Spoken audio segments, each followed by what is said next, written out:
Okay, well, good evening. Welcome to Bull TV. This is a major opportunity for us here at the Bull. We have a band who probably in the last 12 months have come from pretty much nowhere to be the hottest property in Colchester. So welcome, Animal Noise. Hello. Hello, how are you doing? Well, very well, thank you very much. I suppose firstly, who are you? I'm Jack, I play drums. I'm Josh, I'm the guitarist and singer. You sure? I don't know. And I'm Birdie and I do the bass. Fantastic. As I said, guys, in opening, last year we didn't hear much about Animal Noise, and in the last 12 months it's just exploded. So, where did it all start? How did you get together? What happened? Well, it Yeah, started, really, isn't it? yeah, not really sure how it came about 3 years, or no, about 2.5, 3 years ago. I was doing some acoustic things, like little gigs, and we got offered this gig, but he wanted me to have a backing band with it, and so originally I just asked Jack and Birdie as a favour to come and learn a few of my songs, and then we'll go from there. We didn't really know that well that many weeks before that. We sort of was a party, weren't we? didn't we? Yeah, yeah. And there was so many people making loads of noise in this kitchen, and he was sitting in the corner with my old guitar with about 3 strings on it, and I could see him tuning it. I didn't really know him that well then, and all of a sudden he started strumming Fleetwood Mac or something like that. Yeah, Big Love. Big Love, yeah, and everyone just stopped and turned around and danced to it for about an hour on repeat, and that was it. Yeah, about a week later. Yeah, I didn't really have a choice in it. I was just like, play it again. Alright, okay. Yeah, Play it every again. house party. Where's Santa? Where's Santa? It's right, get the guitar. Time for Fleetwood. Yeah. Yeah, but yeah, we had that gig and it was all right, but we carried on meeting up and jamming after that, and it sort of just went from there. Really, we stopped learning just my songs, and we realised that hey, we actually got something going here. Like Birdie's coming up with really good bass lines for things, and we're like just having amazing jams that stuff that we never really heard before, or we couldn't really. Well, we looked at what we were doing, because like Jack and myself, we've played for like 15 years, if not more, and so we went to school together, so we had that sort of rhythm section bond. But then, like after meeting you, Josh, like what you did on guitar was sort of like mind blowing, really. I think it kicked us up the jacks. It was the most musical thing I've ever played with. Well, because he had a gig booked as well, so we didn't have any choice. We had 5 weeks and we had to learn his songs. So we did that gig, but within the practicing for that, we started writing different riffs and. Yeah, that's where it came about. Yeah. And so like the next gig that we booked, it wasn't Josh Sandiford on the list, it was Animal Noise, because it was suddenly like it was completely equal, like the sort of creative aspect. Well, we started writing as a band at that point. And yeah, it wasn't just. Well, we were meeting down the shed to practice like the Josh Sandiford set, but then like, in the spare hour we had at the end of a rehearsal, and we said, well, let's just have a jam, and so just. Yeah, and that's where it came out of. Yeah, it was brilliant. Okay, so 3 of you met, and how did the sound progress from there? Was it based around your original stuff, Josh? Well, to start with, but you know, these guys have been in like hard punk bands for like however many years they've been together. Yeah. And then they started playing dance music, and you know, I've been playing some weird Spanish guitar things since I've been learning, and doing like little singer-songwriter things. And they were in a band with a singer and just bass, drums, and a singer and no guitar or anything. And I was on my own, so it sort of made sense. Yeah, exactly. But it taught us out of the company, because as I say, you were a solo artist, Yeah. but we were just concentrating how to be a rhythm section. Yeah. And so, to play with you, we sort of learned how to be a band and what. Yeah, what was same needed for in the me. song, I sort of suddenly like it sort of opened my mind and allowed space for other input up rather, because it's quite a self-centered thing to do, is be like a singer-songwriter and go and do little gigs on your own, and just like that's what I used to do, just record things in my bedroom. Yeah. And it's a bit fucking lonely, to be honest. Murphy was quite It's successful. quite the same as with me and you, because we were only playing in a band with no guitars. We were just the raw rhythm section, weren't it? We were making it sound so big that we didn't have a guitar. So it's sort of like It's the raw end of the stick. you needed a bit of oomph behind you, and we needed a bit of melody. Yeah. Yeah, so we've met in the middle somewhere, and I think that's what the result is what we do now. Where did the name come from? How many beers was did it? you have? A lot. Yeah, it was a late night, weren't it? Well, we had some other stupid ideas, didn't we? Like We'd been watching something about Charles Darwin, hadn't we? about evolution of Evolution, apes. that's it, yeah, And we were yeah, saying, yeah. oh, Communication, we're just animals making noise, aren't we? Really? Yeah, this is our way of communicating. Yeah. Isn't Yeah. it? This is And our that was animal it. noise. Yeah. Instead of shouting or yelling, we decided to make some strange sounds with bits made out of wood. Like, Everything changes. yeah. So how did the early gigs go? I think they were they were alright. I mean, it's the same with any other early gigs with a band. You just try and drag all your mates out like against their will. Come and see us, please, tonight, and then come and see us again another time. But Yeah. I mean, We took a lot of feedback from the crowd though, you know, because we sort of Yeah. knew we were onto something, we knew there was something going on, but we couldn't quite work out what it was. And so we just carried on playing gigs and having a chat with people. So what do you think of that song? And like, we're playing a new one next week, so come and check that one out. And it sort of grew from there about what was... We could tell the ones they preferred and tried to write more like that. And then we worked out what it was they liked about a song, and then we just tried to take them ideas out and just incorporate them in what we're trying to write now. Yeah, well, yeah, pleasing the crowd and sort of pleasing us in a way, because we just... Well, that's the whole thing. It came out of just jamming down at the shed where we practice and just sort of being a bit self-absorbed and going up our own existence and enjoying what we've been making. And then as long as you're playing what you like the sound of, then hopefully people are going to be on the same page as you and they're going to enjoy it with you. That's a good thing with this band, is that we're all sort of doing our own thing. We'll get to do our own thing in the band, and we're quite lucky that it all works as well. I think with a three-piece, sometimes it's easier to get the chemistry right because there isn't like a mixture of so many things going on. I mean, being in bands with more people before, and it gets a bit difficult when you get over, like, I don't know, just organising. Sometimes too many voices and too much going on. Yeah. Yeah, it's nice and cosy. Just very much. Yeah, it works, doesn't it, at the moment? Yeah. So last 12 months, as I say, really from playing nothing, exploded.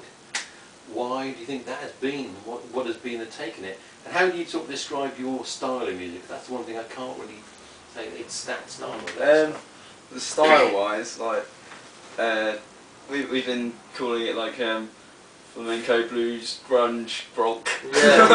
but then we had this review from the Bull and Gate in London, and they said something about bruised and battered. We've stolen Willie Nelson's bruised and battered acoustic guitar and used it for our own Violent Femmes-esque noiselets. I think that was it. Yeah, that's and he calls it catgut rocking. So we're sort of taken from that, the bruised and battered thing, and we sort of started just calling what we do bruised and battered and beat folk. Yeah. I think it works on a live gig, because like when I personally go and see a gig, there's two different gigs for me. There's one where you see a bunch of like jazz guys having it, playing a million notes in a minute, or you go to a gig where it's just hard, foot to the floor dance. You just want to jump around to it. So I suppose in a way we've sort of got both of that going on. But that's when you say like, why do we think people are preferring it sort of as it's got bigger? Like I was saying, when we're writing, we know what we've worked out. You've got to try and make it like when people go to a nightclub, they dance all night to the same tempo, to the same beat, but it's just dynamic. They just take the bass drum out, or drop it down, and bring it back up again. Instead of making things too complicated, that's what we've tried to do with most of the songs, haven't we? It's use dynamics as opposed to like simplicity. Like less is more a lot of the time. Yeah. I mean, want to bring it down and I mean, up. sometimes it's a bit like over the top. Like there's like one song where it's just like the same one lyric line is repeated throughout the whole thing, but it sort of works in a way. We sort of finish with that. Yeah, and you get to play the cowbell as well. Yeah, I get cowbell in it. But I think that's what gets people going. Maybe that might be what people have started spreading the word. Yeah, getting the cowbell out there. And it's a visual thing as well, Dave. If it looks like you're having fun and a laugh on stage, then people are going to have a laugh and fun with you, you know. So yeah, exactly. Like the worst gigs we've had is when we've not enjoyed it purely due to like technical things that we can't help like on stage. Like, but when we're all just really enjoying ourselves, people sort of, you know, reflect it back. You know, just and you enjoy playing so much more when they're having it. You get a buzz, then it's this sort of thing, isn't it? Like just getting people going, and then people will tell their friends about it, and they like people like start to come to our gigs we don't really know anymore. Like, just, that's a good thing. That's the thing. It's noticeable. Well, for us, like instead of having to text all our mates like at the beginning, like please come to the gig. You don't really have to tell many people now, and still like a lot of people come see us in concerts. I mean, you still have to try out to promote all like London gigs and stuff like that. But yeah, like more and more people sort of know who we are. I think that's down to culture having some big venues as well now. Yeah, definitely. Yeah, there's a lot going on. Now, you just recently came back from Germany. How was that? Yeah, that's great. Yeah, That was unbelievable, yeah. Yeah, it was. Other than the gig, It was a big shock. Yeah. It was just. dipping your toe in the of what our life could be. It was a taste. Yeah. This is the thing. We were like, we got out there. We played with this German band that had invited us out there, La Brass Banda. We played with them last year in Camden and at the Dublin Castle. And he said, yeah, we'll get you over Yeah, to Germany, yeah, we'll get you over. And like, there's a lot of bands that say, well, we'll do this for you, we'll do that for you. Yeah. You know, likewise, you know. You never expect anything out. You rarely meet someone who really does follow it through. But Yeah. Yeah, we got this email and they just like they'd followed through with it, and Yeah, right. they went out with it, and yeah, we had no idea how actually big they were. They had this festival of about like, well, I don't know how many thousands of people were there, but towards the end I reckon there was about 9 or 10,000 people at this festival we It played. was raining as well, so Yeah. it's always going to put some people indoors, isn't It it? was up in the Alps. It was an unbelievable place. Yeah. He was playing in the It clouds. really was. Yeah, literally. Cowbell worked well. Yeah, A bit condensated, but Universal. no, still dong. Well, that's the thing. We landed on the Friday night, and we had a bit of an experience with the German beer, Yeah. and it ended up forgetting the cowbell at that gig, and to borrow one off the German guys. Luckily, they were happy to help. But yeah. How do you find the audiences differ from home and in Germany, for example? Well, the Germans, like they just love anything that's got a sort of ska rhythm, skank Yeah. sort of Yeah. thing, and we were surprised at some of the songs that get people dancing more, like to our home crowd, didn't go down No. as well as ones that like the scary ones. But they were dancing to some of the heavy ones. Yeah, like, yeah, the yeah, heavier yeah. stuff as opposed to the dance sort of stuff. Yeah. Yeah. But there was everybody stood there. There was only one stage, and there was 6 bands, I think. Yeah, they were all mainly ska bands, weren't they? Yeah. Everyone had brass because in Yeah. Bavaria that's like the Yeah. traditional thing. But yeah, they seemed to just love the music for what it was. And none of the bands were sort of like dressed up for any sort of scene or anything. Like it was just good music all day, you know. Yeah, It's a great little festival. that was, it was. I suppose talking of festivals, Saturday you played in Colchester Free Festival. Now lots of people have seen you play in Colchester, but if it's anything like last year, you played anything up between 8,000 and 15,000 people. So hometown gig, looking forward to that, Skip? Oh yeah. Well, that's the thing, playing out in Bavaria, like it's sort of manned us up a bit Yeah. for it. Yeah, I'm not really too nervous.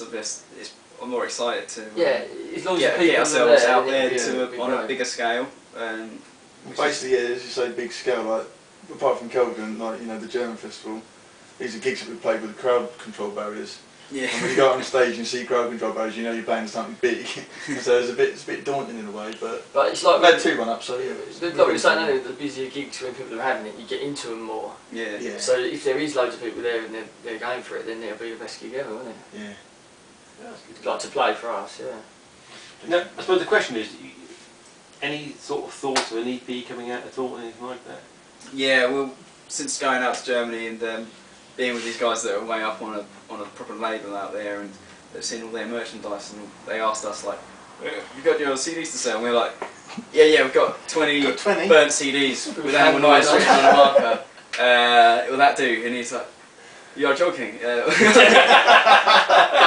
the other bands had their own stall with hoodies. Yeah, they were Like, willing all to of put them. our CDs on their stall, and we just completely Had a crate. yeah. Yeah, in the back of the Yeah. rucksack, wasn't it? We found a decent place to get an album recorded, and it's happening within the next month. Really. Oh, brilliant. Yeah, well, it's not going to be ready within the next month. We're starting the recording. We've had fun with the live gigs this year, but it's time to do the behind the scenes. Yeah, work. we've got to There's a lot get that we've got to get catch up on. serious with it now. Yeah, Germany Yeah. did show us that there's a Is bit it more lot- to it than just turning up and playing. Yeah. Mhm. Excellent. Well, we have to come up with the silly questions at the end of the day. So, Yeah. so what sort of the top 5 songs you put stick in your jukebox? Should we just pick 5 each, or do you Up want? to you, amongst yourselves. When we if you pick like it. 5 amongst ourselves. Yeah. Yeah, we Oh, did 5 amongst us. You've got to have one from... You go first. Well, I'll pick a Foo Fighters song. I'll pick a Foo Fighters song, just because That was the album we were listening to in Germany. it was, yeah, Yeah. a bit Foo Fighter mad over there, wasn't it? And that was all they had on the tour bus and all, so. And so if we're going to pick a Foo Fighters song, it's got to be Everlong. I've waited Yeah, it's just a great song. It's just an unbelievable song, and it's sort of. I don't know how old it is now. It's on the second album, isn't it? So it's got to be. Yeah, it's 10, 12, maybe 15 years old. It's just a great song. Great song. So yeah, like on the jukebox. It's also a great song. Yeah. What else? What else do you have then? You do yours first. Vietnam by Minutemen. Yeah, good choice. Not that well known, but That's a great it's song. probably my favourite song of all time, I reckon. That is a great song. It's the Panty one. Yeah. It's only 1 minute, 1:20, Yeah. 1:25. It's got everything you need within Yeah, you got the words. that. Yeah. I don't know, I'll do anything off either One Hot Minute or Blood Sugar Sex Magic. I can't think. We'll go with Aeroplane. It's my... I don't know. Yeah, Blood Sugar Sex Magic, you've got to have... Are we just going to do 5 Chili Peppers songs now? Yeah. yeah. Such Kiss. Yeah, good choice. Good choice. One more. Early Chili Pepper stuff, Freaky Styly, some good stuff on that in there. Got to be a different band. There's 2 different bands. Okay. Let's do Rolling Stones, Paint It Black. I like that It's song. done. Yeah. Yeah, good choice. Yeah. Let's go back a bit further and first ever song you all bought. Can you remember that far back? Michael Jackson Off the Wall, I think.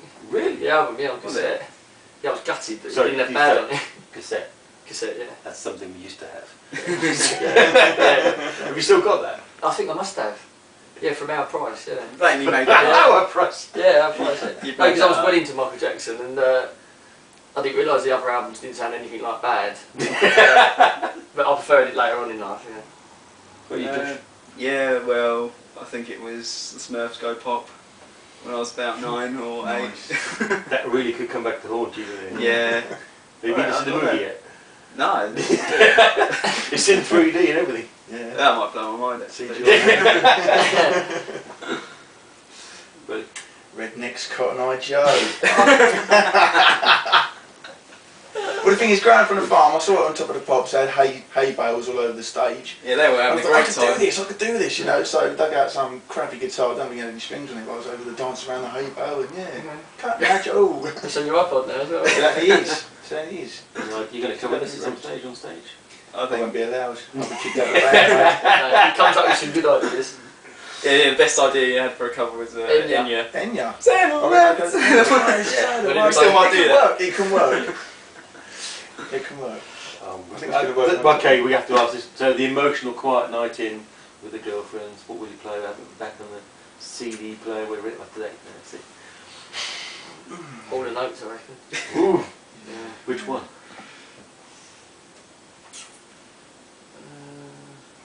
Rich Girl. Nice. I'm just going to go, let's stay together. I'm going to go Al Green. Nice. I'll probably go like Herbie Hancock, some of his sort of like soul jazz stuff, with a bit of funk in there as well. So From when it gets going. Yeah. Yeah. God, it pushes you. Yeah. Wow. So you're stuck on a desert island, only able to take one track. What would it be? You have to listen over and over and over again to that. See? I love your jukebox song if you don't mind. I love Everlong. Okay. Yeah, Easy call that one. Yeah. Really, Josh? Probably go with, if it's got to be one song, I've got to listen to it a lot. I'll probably listen to one that's got loads of sections and it's really long. So maybe I'll go for Bohemian Rhapsody. There's a lot going on. That's a few songs, isn't there, in one? It's sort of cheating, isn't it? Yeah. I think I have to go for the jukebox as well. Yeah. Yeah, just put that on repeat for a minute at a time. Well, I've got my 9-minute classic. Yeah. And so if you had a choice of throwing one into a clay pigeon trap and getting rid of it forever and ever and ever, which one would that be? Anything associated with Will I Am or the Black Eyed Peas? Oh, they're alright. I'll give over. Hey Edward, hey John. Yeah, I don't know. What about dubstep? Can we just chuck everything associated with dubstep and just launch it up there? What? Free.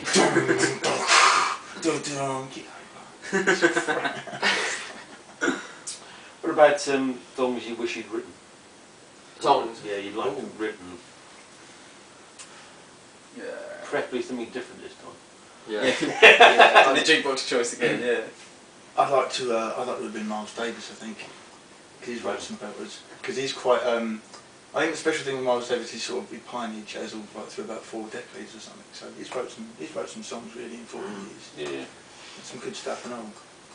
He's worked with a lot of people as well. So well, I mean, What song of his? Something from Bitches Brew, I reckon.